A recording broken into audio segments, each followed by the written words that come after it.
Hello friends, hi. నేనైతే మీకు 1996వ సంవత్సరంలో కట్టిన దేవాలయాన్ని చూపిస్తున్నాను. చూసేయండి. మీరు చూస్తూ 10 మందికి చూపిస్తూ దీన్ని భారీగా షేర్ చేసి నా యూట్యూబ్ ఛానల్ని ఎక్కడికో తీసుకెళ్తారని నేను ఆశిస్తున్నాను, ఆశపడుతున్నాను. చూడండి, ఈయన పట్టాభిరాముల వారు ఎంత బాగున్నారు ఫ్రెండ్స్. అప్పటి గుడుల వలె ఉంచడం అనేది చాలా గొప్ప విషయం.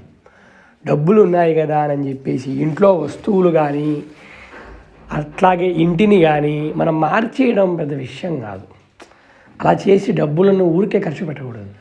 అప్పటి వస్తువులని అలాగే ఉంచుకోవాలి, అప్పటి గుళ్ళని అలాగే ఉంచుకోవాలి, అప్పటి మ్యూజియంలని, అప్పటి కోటలని, అప్పటి ఆలయాలను అప్పట్లానే ఉంచాలి. మళ్ళీ న్యూగా దాన్ని తయారు చేయకూడదు. రీమోడలింగ్ అంటూ దాని రూపురేఖలను మార్చకూడదు. మనకి అప్పటి ఫీల్ రావాలి. ఆ గుడిని చూడగానే అప్పటి గుడిని చూస్తే మనకి అప్పటి ఫీలింగే రావాలి. కానీ ఇప్పటి ఫీలింగ్ వస్తే ఇంకా అది అప్పటి గుడి అనేది ఎలా అనిపిస్తుంది చెప్పండి. అందుకని అప్పటి గుడిని అప్పట్లానే వీళ్ళు ఉంచారు. దానికి మనం వాళ్ళకి ఒక్కసారి సెల్యూట్ చెప్పాలి.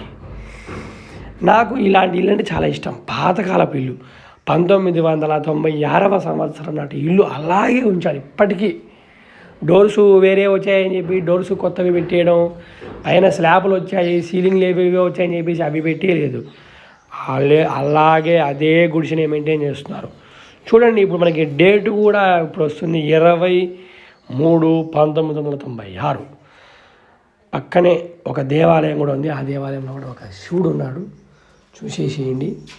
ఈ యొక్క ఇల్లు చూడండి ఎంత బాగా ఉందో, పాతకాలపు ఇల్లు. ఓం నమః శివాయ. జై